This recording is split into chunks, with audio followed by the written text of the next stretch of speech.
There we go. 102.7 WMOM and Hot Country Hits 99.9. Chris here with you and Janelle in the studio. Janelle, how you doing today? Good. All right, doing okay. Veterans Day is coming up November 11th, right? Yes. All right, and we're going to have some veterans here in the studio with us. But in the meantime, we have a veteran guest that has been in here before, Steven VanWyck, joining us this morning. Steven, how you doing this morning?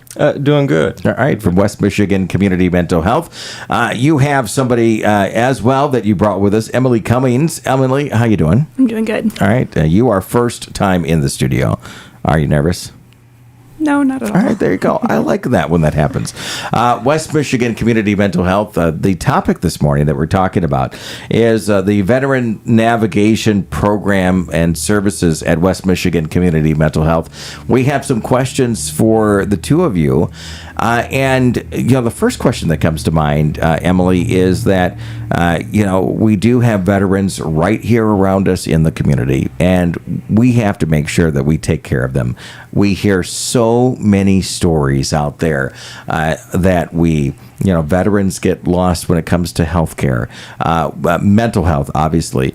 They have been through a lot, and sometimes time goes by and we don't reaffirm that they are very important to us. Is that a fair assessment that we can look at today?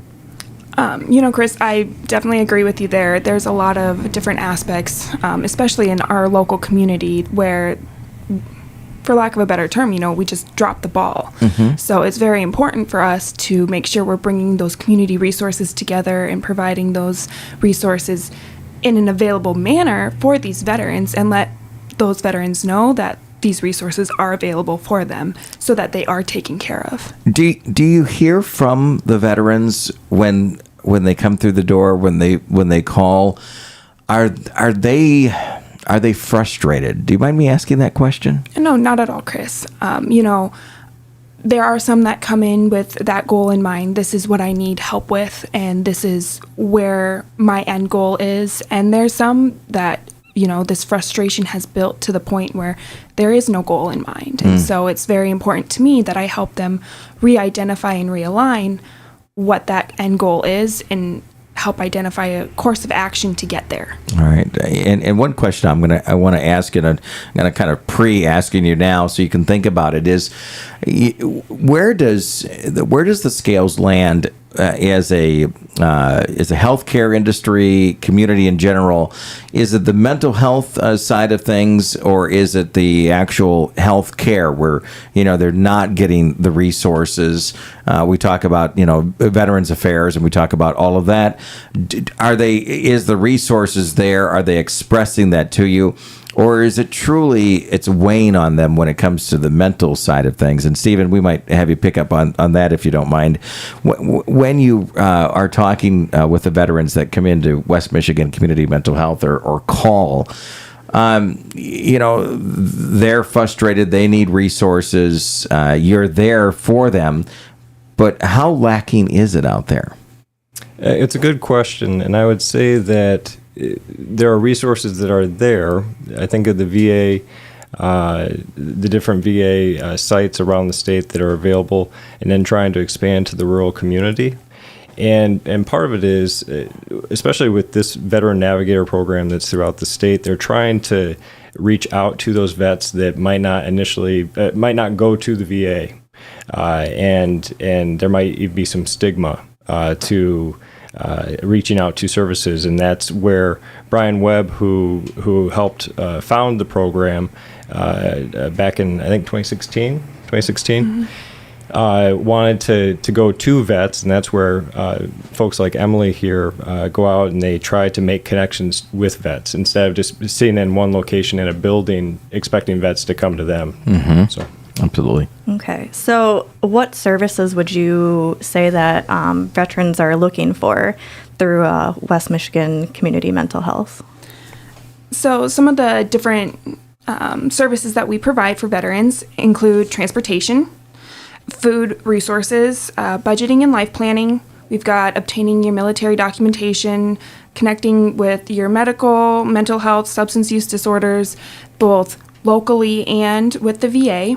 We've also have peer mentoring, emotional support, housing, and employment resources that we can share. Do you feel that that does cover pretty much every gamut that they're looking for, that they need, and out of those resources, what's the one or two that actually you focus on the most because there's the most need, if you don't mind? I do feel that a lot of these resources are readily available in our local area. Just the amount of those resources is pretty limited. When it comes to that need that you were talking about. Two of the biggest I've seen is housing for sure. Across all 3 counties that we serve, Lake Mason and Oceana, we just don't have that rural capacity for housing right now.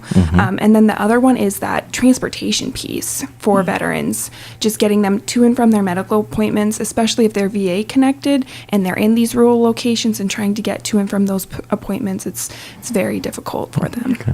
I agree. Are there any requirements or restrictions on who you can serve?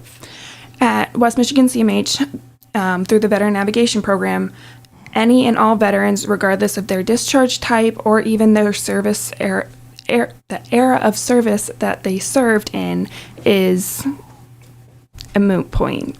Anyone is welcome to come through our doors and can access any of our services or resources. How does that work, Steven, when you are collaborating with other organizations? Are you able to do that with resources, and it's pretty flawless?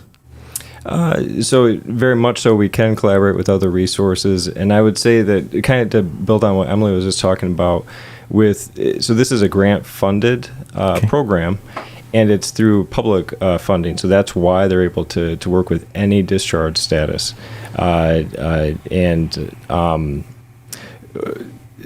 there's been folks that very much, I just think of some of the vets that have needed resources, and if they're struggling with suicidal ideation, for example, and the VA is not able to provide them that benefit because of their discharge status, our folks and the veteran navigators around the state are still able to engage with them, and it's exciting. We were at a veteran conference yesterday, and they were talking about the work that they've done in the program overall. And of the 31,000 vets that they've interacted with, so that's not all the veterans in the state, but 31,000, only 2 suicides, which are still tragic, those 2 suicides, but just from it just shows the impact and that intentional impact, and it's just very exciting. So let's, if you're just joining us, we're talking with Emily Cumming, Veteran Navigator, and Steven VanWyck, Adult Team 3 Coordinator at West Michigan Community Mental Health. Emily, let's backtrack just a little bit and tell us a little bit about the navigation program services. If you had to describe what it is in kind of a nutshell, what is it for the listeners and for the viewers this morning?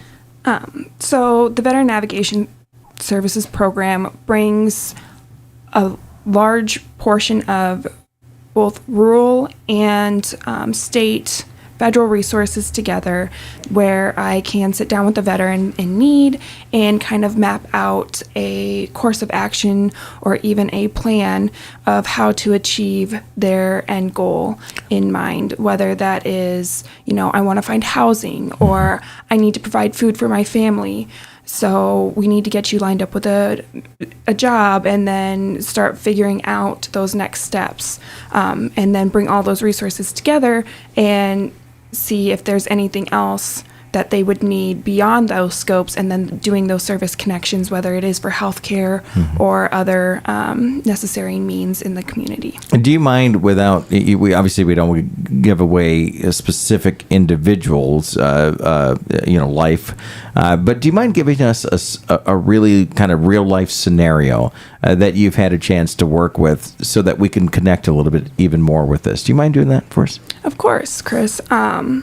So one of the most common situations that I encounter is individuals coming in and not having the finances to make rent payments, or they just went through the eviction process and has lost their home.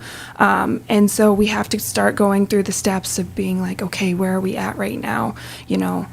What resources do you have? What supports? Do you have family in the area? If there's no family, what is our next step? Can we find a shelter that has openings? How many members in your family do we have right now? that there is available. I work with a lot of the community resources as well in doing some of that connections for the housing piece, as well as other needs for food, or even just, hey, these are some places that just got open applications for hiring and they are willing to hire vets. Here, why don't you put in an application? And that can kind of help us take those steps to meet that end goal. And sometimes we're really lucky and we can get it within a week. Yeah. Sometimes within the day. And sometimes it's just that process that takes a little bit longer. I know Janelle has another question, but let me jump in for a moment here. And Steven, do we do a good job from a business standpoint, from a community embracing our veterans here in the area? As Emily mentioned, sometimes we can react pretty quickly. We can put somebody into a job, but do businesses in the area here in West Michigan in general need to do a better job at focusing on hiring veterans? Are we doing okay there? So that's data I don't have. Emily might actually be able to speak to that particular piece better, but I can speak for CMH from the administrative side of that. Okay. That it's something that, especially with Emily coming on in the past year,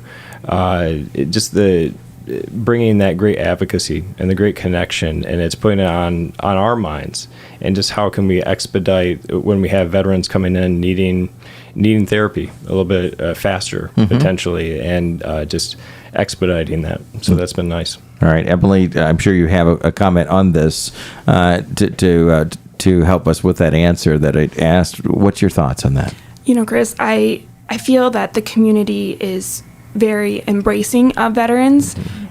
Do I think that we're excelling above our counterparts? Not necessarily, but that doesn't mean that there's always that room for improvement, So my hope is to be able to reach out to these businesses and work with them and kind of show them what that looks like through educational trainings, like a cultural competency education piece, or even just bringing that awareness of this is what you may encounter when working with veterans, and this is how you can better serve them and bring them back into your and having workforce. those resources crucially important.